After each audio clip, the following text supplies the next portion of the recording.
Hi, everyone. Welcome to my Real Estate Investors Hangout. I do this every Thursday night. It is usually at 6 p.m. And I just started some new software. So because I've got the new software going, it's taken a lot longer to get ready. So hopefully that'll even out in the next few weeks.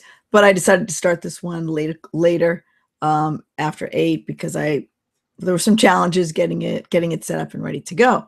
So it's still broadcast on Google. And so if you're watching it on Google, you'll see it there. But you do have to register for every single Hangout that we do in this particular new software. So apologize for that. You'll still get the regular email reminders, but you do have to put your email in and register for each one. So you'll be getting a unique link. It's going to give us some other options for chatting.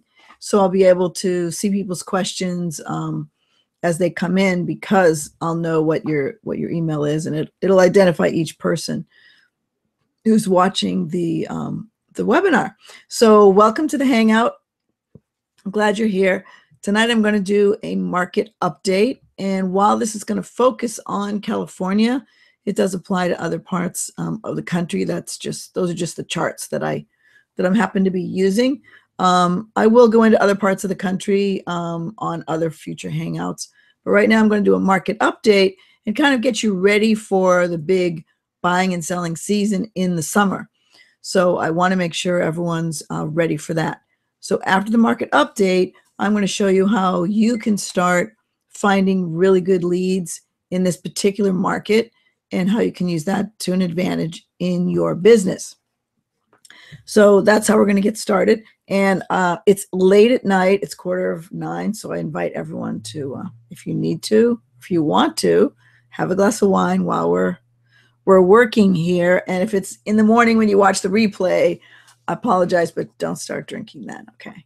So welcome, everyone. And I'm glad you're here. I just want to let's get my company name and everything down there. Well, I guess it's not going to get set up for tonight. All right. What I'm going to do is get started with some screen share, and we'll talk about the market update. First, what I want to do is tell you about a couple of new places on my website. I recently did, everything over there. So I'm going to screen share for you and show you two places where you can get some free training from my website.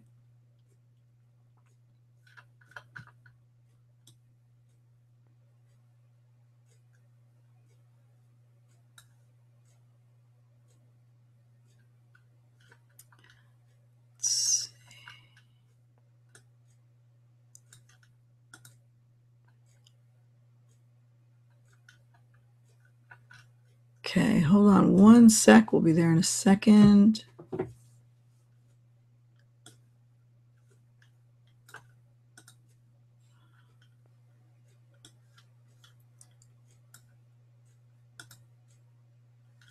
All right, that's different than I'm used to. It usually has a separate window. All right, let me try this again, do the screen share. Yep, new technology. It's just slightly different each time.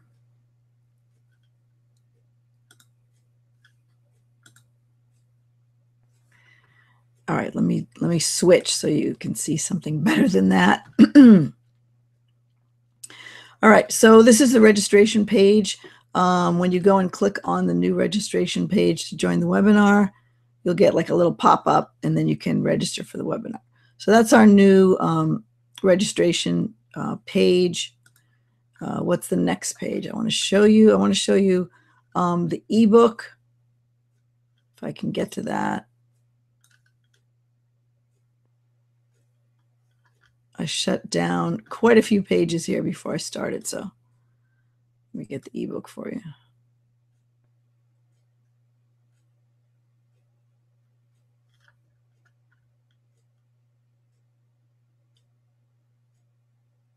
Okay, so here's a page I'm going to be sending to you later in the webinar. When you go to this page on wisewealthuniversity.com/more deals training, Okay, so this link is not live right now, but it will be probably in April, in the middle of April. And in this training, I'm going to show people how to get more deals and walk you through some of the details of how to use a direct mail campaign. So just be aware, in April, we're going to start that training. So let me go back to what we're going to talk about tonight. Make sure it's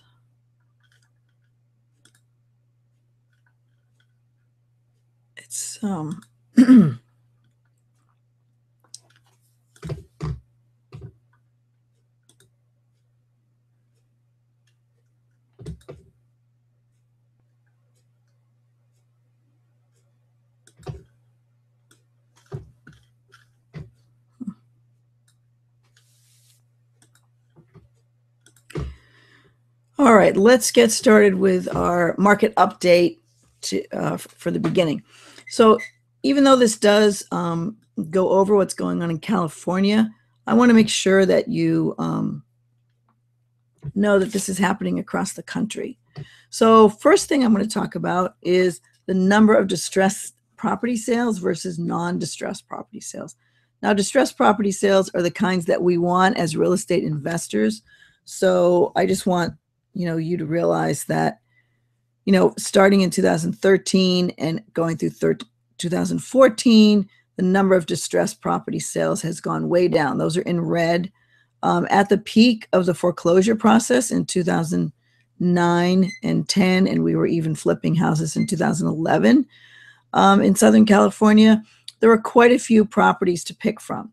Right now, it's very difficult to find them. Sales volume is looks like under 5,000.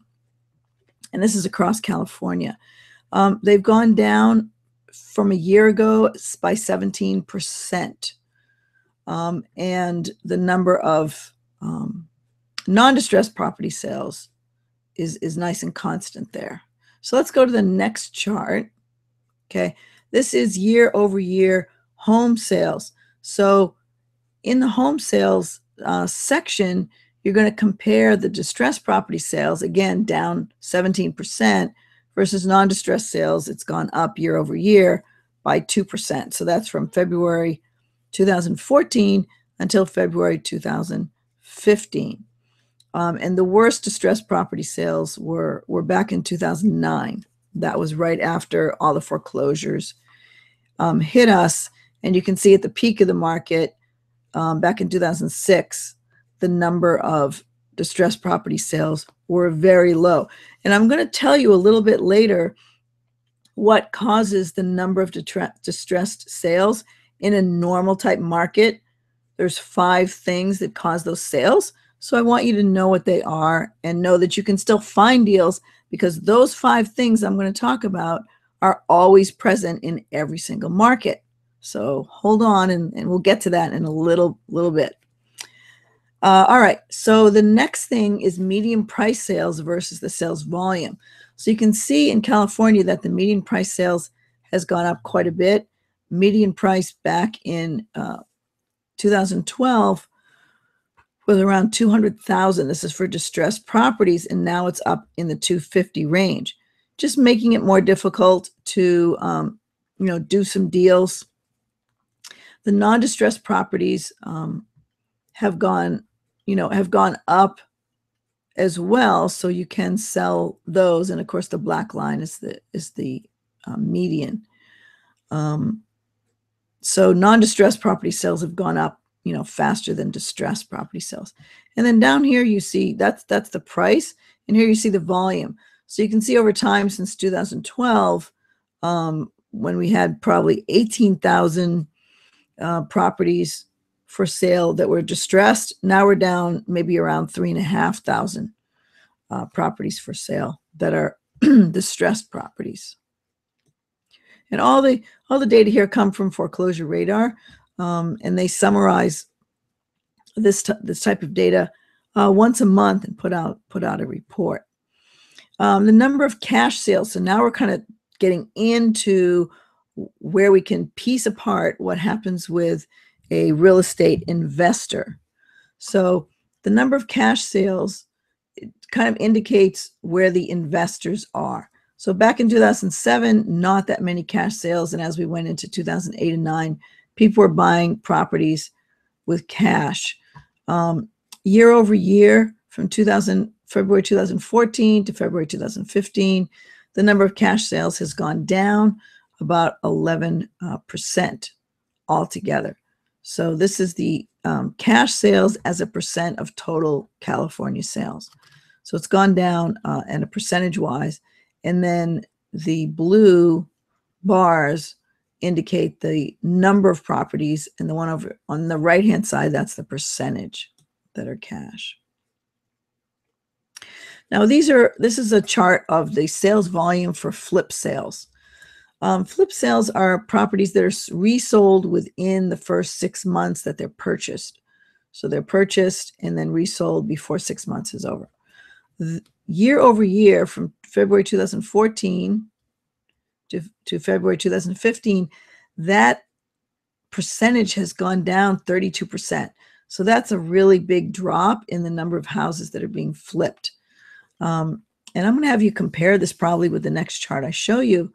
There was a lot of flipping going on in 2011 as well, but the flip sales are really the number. It really peaked in 2013 because there were more people selling them immediately. Sometimes investors will buy these things and hold on to them and not flip them.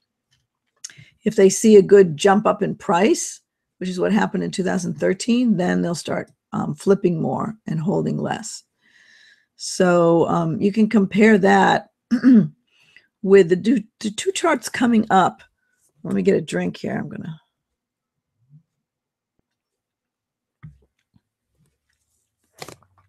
The two charts coming up talk about the total market purchases and sales by LLCs or limited partners. And that indicates the number of companies that are buying and selling properties. And this can be anywhere from the small investor who has an LLC up to large hedge funds.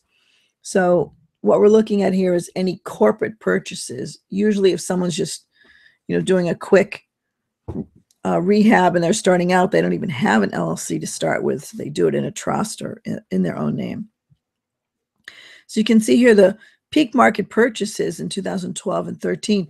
At this point, a lot of people were holding because the chart up above tells you about flipping, and this chart below tells you that some people were holding the properties at that time. Also, the number of market purchases has gone down 10%, but the flipping has gone down by 32% year over year. And if we look down in this chart, it's a little bit more even. These were market sales, and up here are purchases. So the purchases really peaked here, but the sales didn't peak. So it looks like people were purchasing sort of at the end, hoping to keep some rentals and not really selling them off, which is why there wasn't quite as much flipping during that time. So the market sales have gone down year over year. For the last year, gone down by 25%.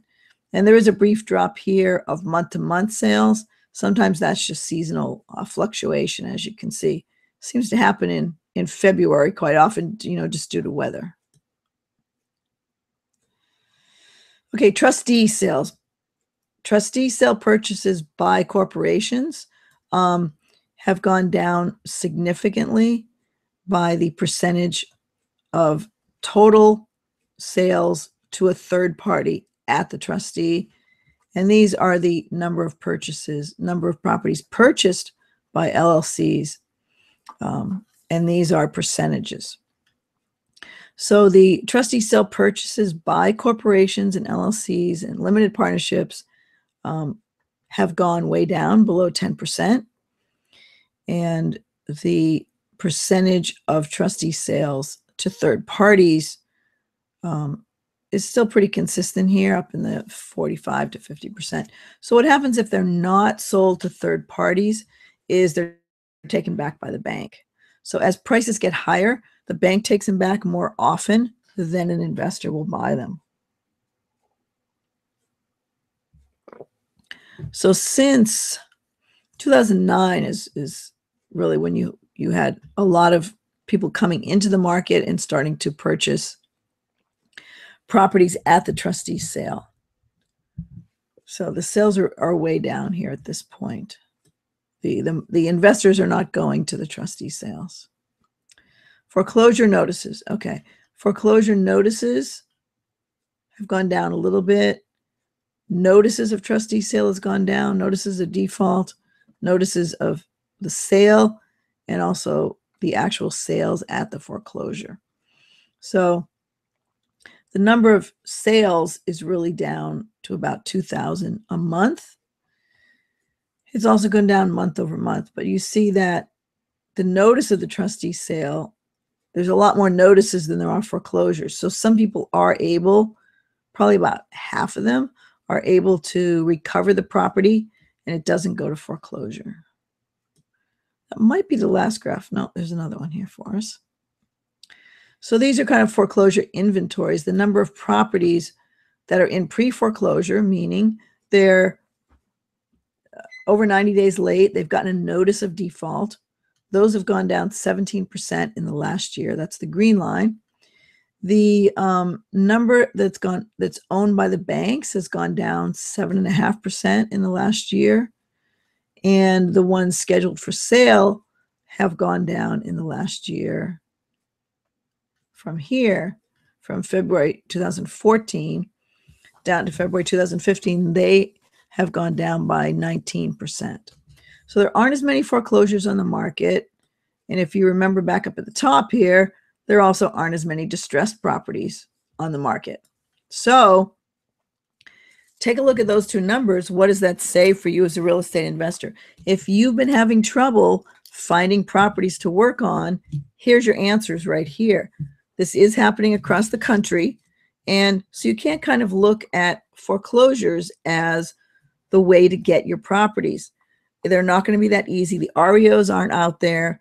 You can't get them at the trustee sale.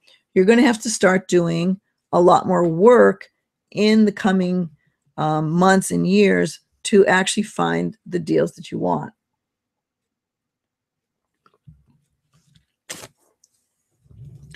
All right, so let's move into how do we find those deals. So I'm going to talk to you about the 5 Ds in real estate. And the 5 Ds are the reasons that people have to get rid of the house. The 5 Ds contribute to this small amount of distressed properties that occur constantly across the market. So they're always present. They're a part of life. And that's what causes the baseline number of distressed properties. And we're moving into that phase now where we're just at the baseline. So the 5 Ds start with death, a death in the family, a death of a spouse, a death of a child. It causes upheaval in the family. Disease is the next one. Someone's ill and you're using all your resources to take care of that person. So death, number 1. Disease, number 2. Drugs, number 3. That comes into play in that you might get the house, but it also comes into play. Sometimes you just are never going to get a hold of that house. We were in escrow for a house last fall up in Northern California, and it was supposed to be a short sale, but the guy who lives there is doing drugs and just never really contributed to getting the short sale taken care of. He wasn't going to, take care of his back child support. He wasn't going to mail in anything and take care of it. And so eventually we pulled out of that because we wanted to put our money to work in another property, and we just couldn't wait for that thing to happen. I'm sure he's still living in the house until the bank decides to make it an REO and foreclose and not do it. We were under contract as a short sale. So number 4 is divorce. That also causes upheaval in the family. It affects your finances. And that is the 4th D, divorce. And the 5th one is denial. So sometimes people get in these situations or they lose their job and they're in denial that someone's going to take their house. They still believe it's theirs, even though they owe the bank a lot of money. So the 5 Ds are divorce, disease, drugs, and denial. Death, disease, drugs, divorce, and denial. That's what causes this small number of distressed properties that will always be there as a baseline. So even at the peak of the market, there was always a small number of distressed properties. Sometimes the people having those issues have tenants, and the tenants cause the property to be distressed, but they don't have any money to fix it up. So those are your distressed properties. So how do you fix this? How do you change your situation? I mean, you're still going to be a real estate investor. How are you going to find these properties? So there's really, 2 good ways. I mean, in certain parts of the country, you can use bandit signs, and you do get some deals from that. But consistently, you're either going to rely on some online marketing, and sometimes people that are in these distressed situations are not, going online that much, or you're going to do mailers. They definitely look at their mail because they're getting notices and they are getting bills. So let's look at how you can set up and do a mailer. Now, one thing that I'm just going to go back to live screen for a sec. All right. So one thing that you can do is do a mailer to different types of people. Okay, so one thing is absentee owners. So these are people who have a tenant in place. They're tired. Someone died. There's disease. There's job loss. There's divorce, or there's a breakup of their partnership, and they just can't handle these properties where the tenants are moving out. So you can look at absentee landlords. The other one you can look at is people who have a lot of equity or who've owned their house for a really long time, and it tends to mean they're older and they're willing to either sell it and they have plenty of equity, or they're willing to do some owner financing. So those are 2 really good ways to look for them. Now, if you want to start out for free, get a relationship with your title company. Once you have that relationship, you can look up properties and mail to them. And I will do that, in a future training. So this is just kind of a look-see to see how you can do it. So I'm going to use a commercial service just because it's a little bit faster and you can see more data when you use the commercial service. So you can either sign up for a commercial service or use your title company. So you have to talk to your title company and tell them that when you do close on a property, you would use them for title insurance and escrow. And that's how you get an account.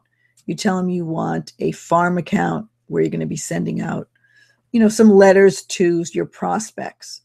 So let me do the screen share again, and I will share with you a search that I've done.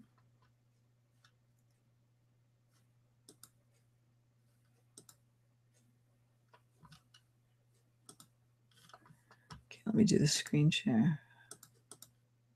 It's just a different technology, so it's a little hard to get started on it.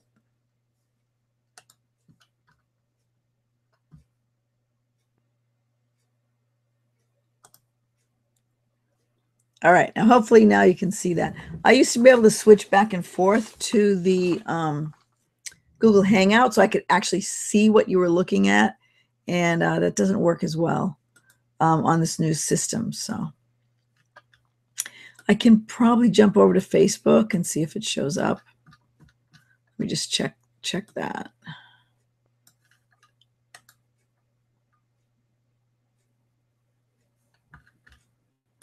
All right, I'm just going to check. I do have an app on my Facebook page. It's called Wise Wealth University.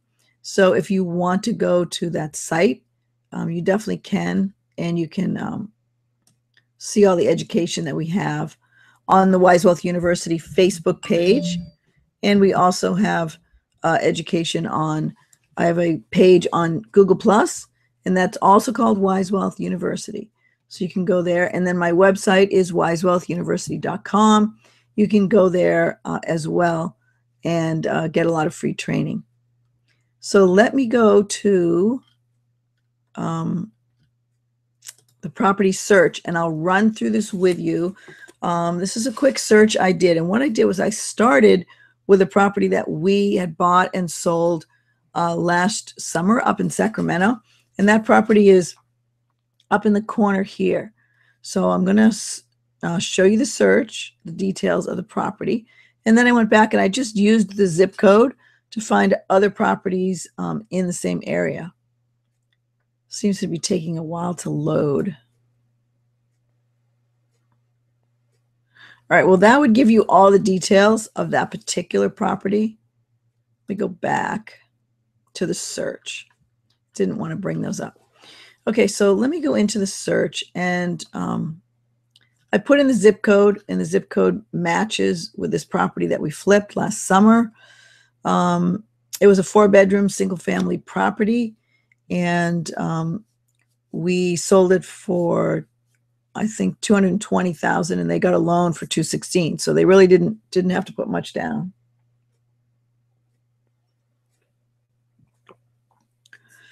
All right, so I used that zip code. I did a search because we're looking for more properties in the area.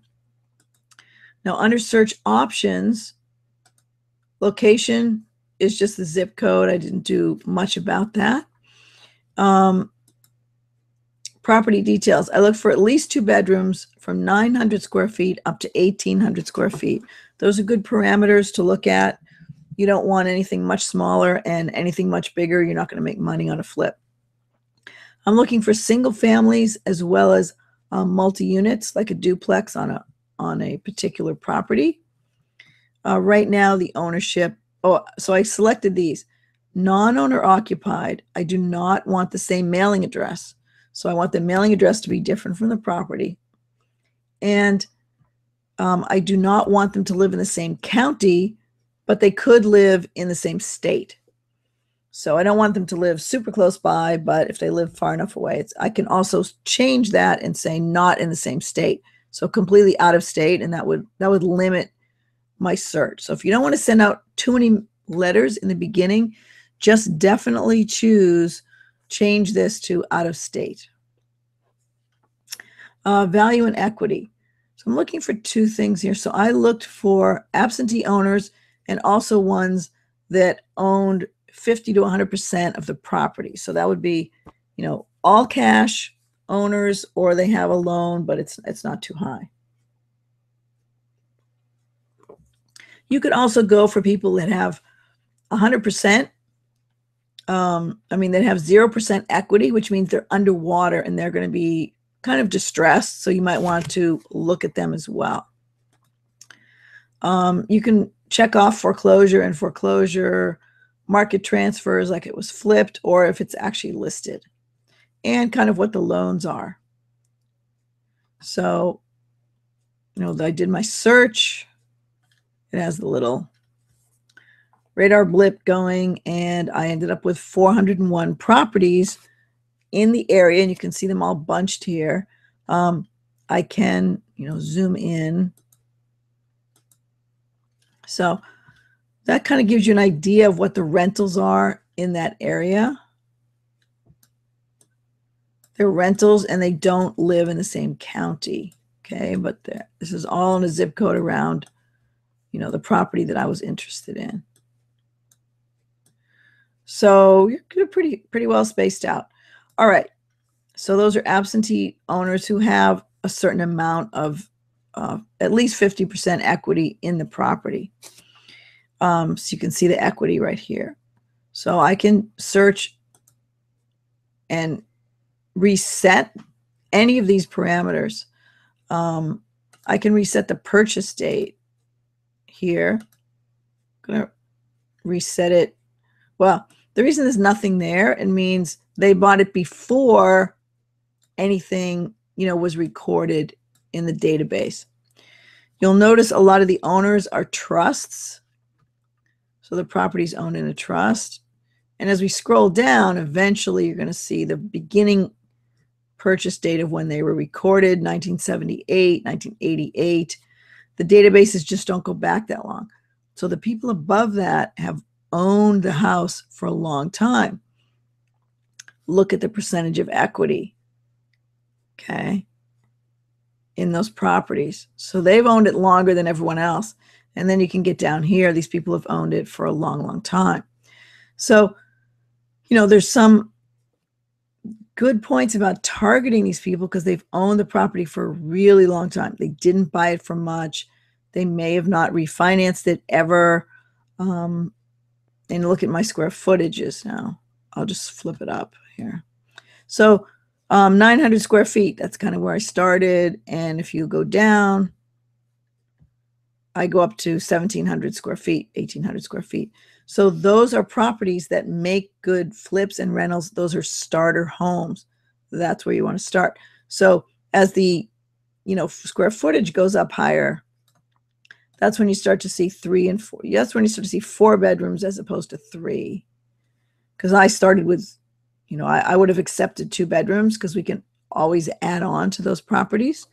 So I started with some that have just 2 bedrooms. So you can, it's really easy to sort these out. So what you want to do is find these types of properties. These are the single families. If I just want to look at multi-units, those are all the multi-units. And they'll tell me the number of bedrooms and bathrooms. They often don't tell me the number of units. So, you know, I could add another field to that. You can actually select how many units that you want.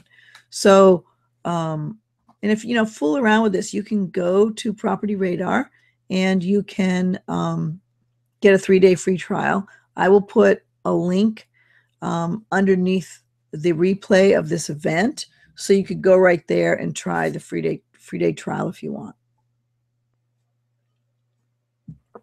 And the good part is if I click on any of these, it gives me the details without even opening another window. So 5 bedroom, okay, so it shows me the units. So that one, Hillsdale has 2 units. 2 units. Just wondering how many. 2, mostly 2 units. You know why? Because I asked for 2 bedrooms. People who live in apartments stay longer the bigger they are. So the studios have a higher turnover than the 2 bedrooms. So I was requesting only 2 bedrooms, even for the multi-units.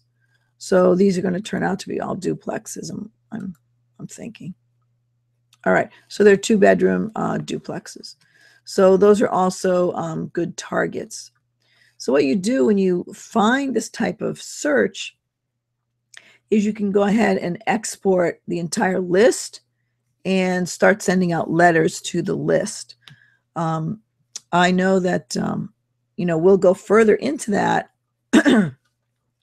Like I said, I do have a site where I'm going to teach you all about that, and you're going to be able to sign up for that in April. This button isn't active yet at the moment. So when you do that, we'll get into some more detail about what mailers to send, but I kind of wanted to get you started. You can also mail directly from here or download the thing. You can save it and export that. So let me try another zip code. I'll just do one that, you know, I really know exactly what the properties look like, and I'll see what we can do on search options here.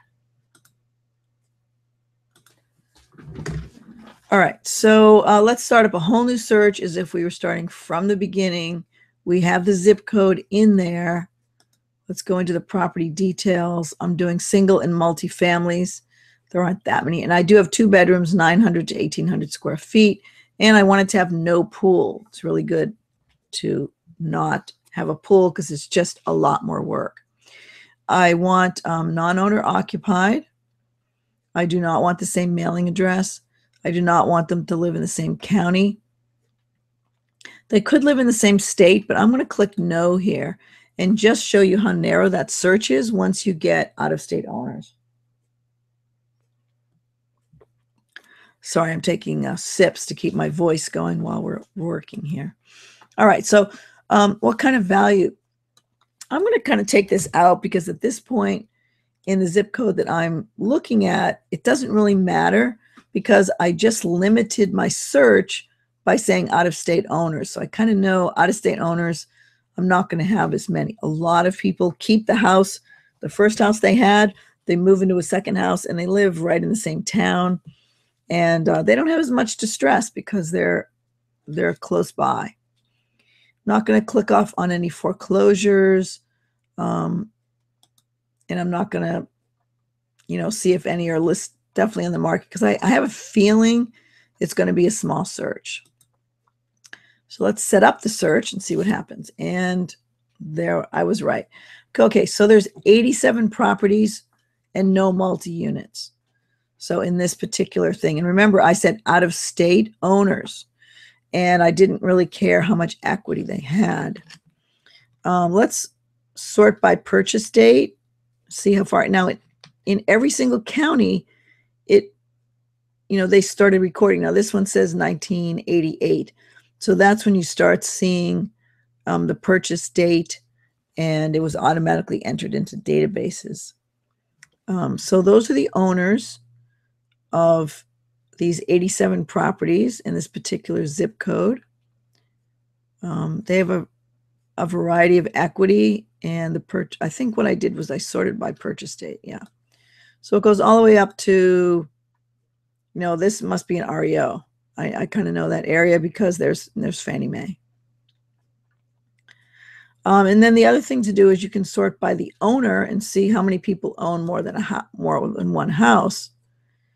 And you'd be able to look down. I think I saw one. Okay, there's two people. There's one person that owns two properties.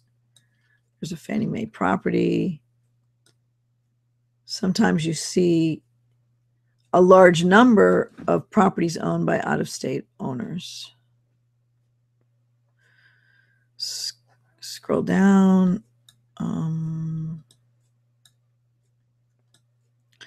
All right, this gal here owns two properties, and she lives out of state. She purchased them recently, so it was definitely intentional, not something that she lived in and then moved into later. So these people are going to have a good potential to, what I would do is sort by purchase date and mail to the people who've held the properties for a long time. Say go back 10 years, start here, and just go back and mail to the people that owned the property a long time ago. Let's start with, highlight that one there, and it'll show you the loans. And this one, they have loans of $290,000, and it's estimated to be worth $500,000. And they bought it in 2003. So you can go back that far. You want to go back further, say 93. Let's go back 10 more years. They bought it for 200. Well, the loans are 200, and it's estimated at 411,000. So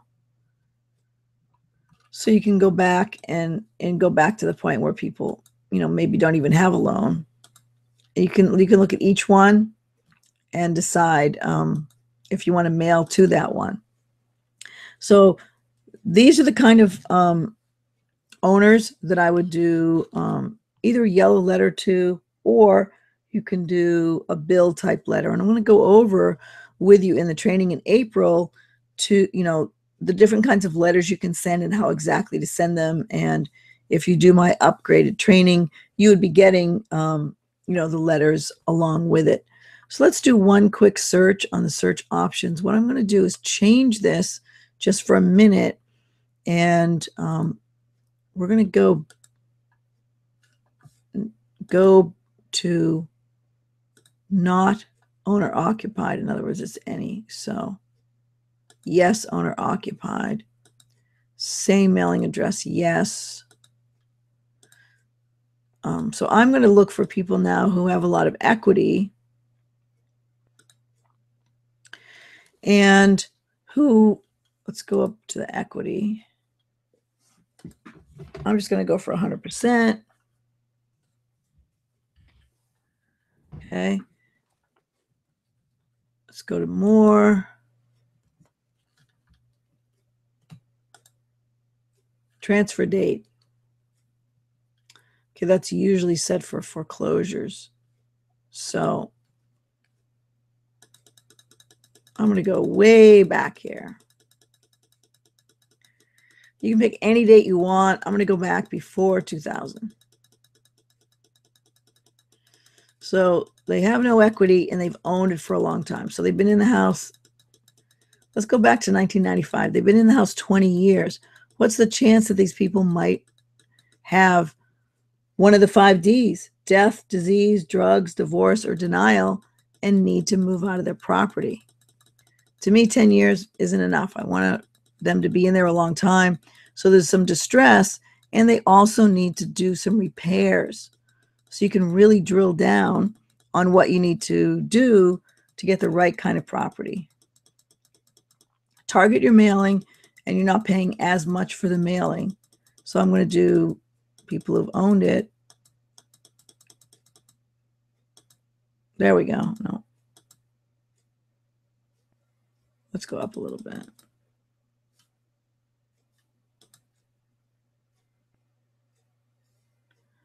I didn't get the date range. Sorry. I can just type it in. Let's type in the date range. 1995.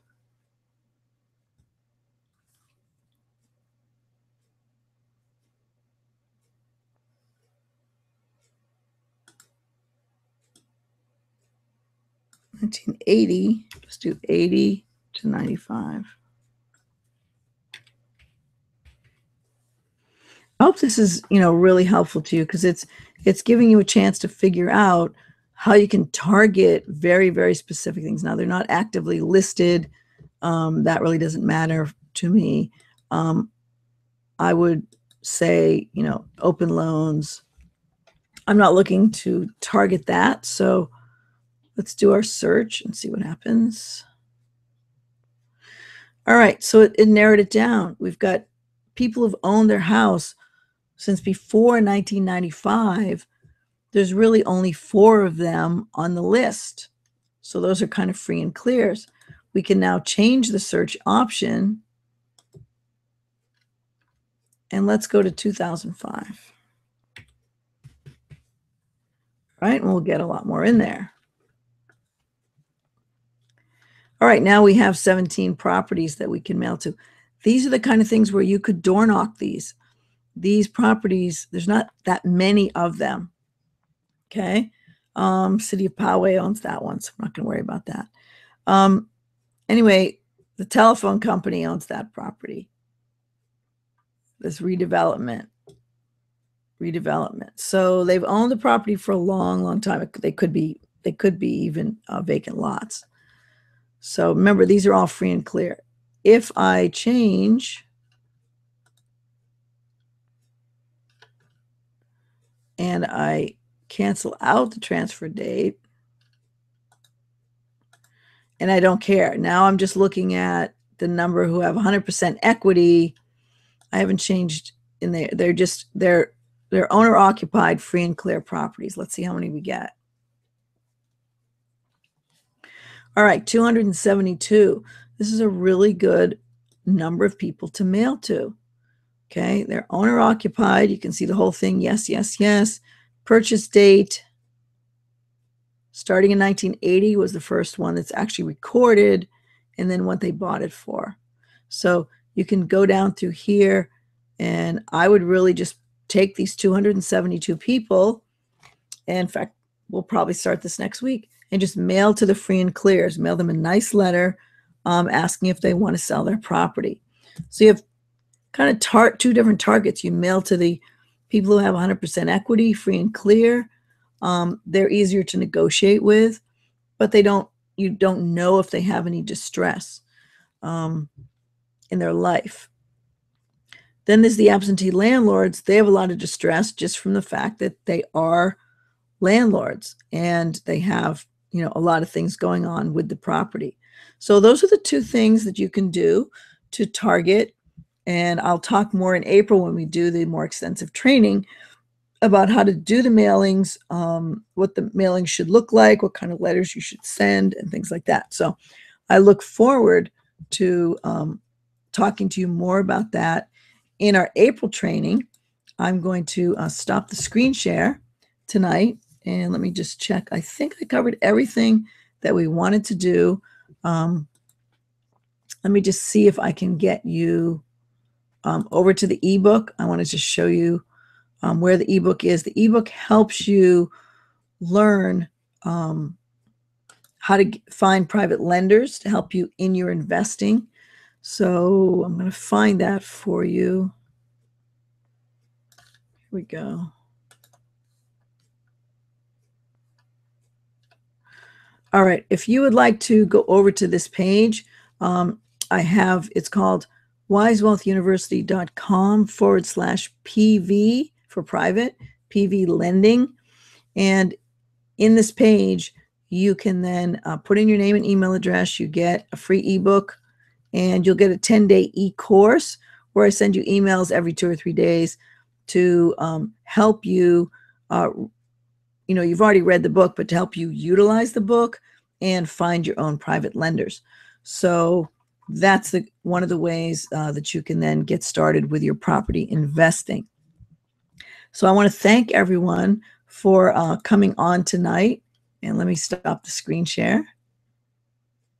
I'm so glad you were able to join me. And if you're watching the replay, please go ahead and check out some of the resources that I showed you. And look below the replay, and I'll post some links so that you can go directly to those links and find the web pages that I was showing you tonight. And I look forward to you. Oh, we have some great speakers coming up. I forgot to tell you. I have quite a few lined up in the next month where we're going to be speaking to other investors and that have been successful in various markets. And they're going to tell us their secrets on how they succeeded in their market, and they were able to either flip a lot of properties, keep a lot of them as rentals, whatever their success story is, we're going to dig down to the bottom of that success story. So I want you to join me for those interviews, and it's every Thursday night. We will be back on our schedule of 6 o'clock instead of 8, and I'll have all this technology ironed out for you. And I look forward to seeing you, and I hope to hear from you in the chat roll. We didn't get the chat roll to work tonight, but it will be up on the next Hangout. I promise you, I'm going to practice with that and make sure that Google doesn't give me any problems with everything that I had set up. So anyway, thank you, everyone. Go enjoy a relaxing wine and see if you can relax for the evening. I'm glad you were able to watch the show. Thank you so much, and I will see you next Thursday. And hopefully my voice will have been recovered by then.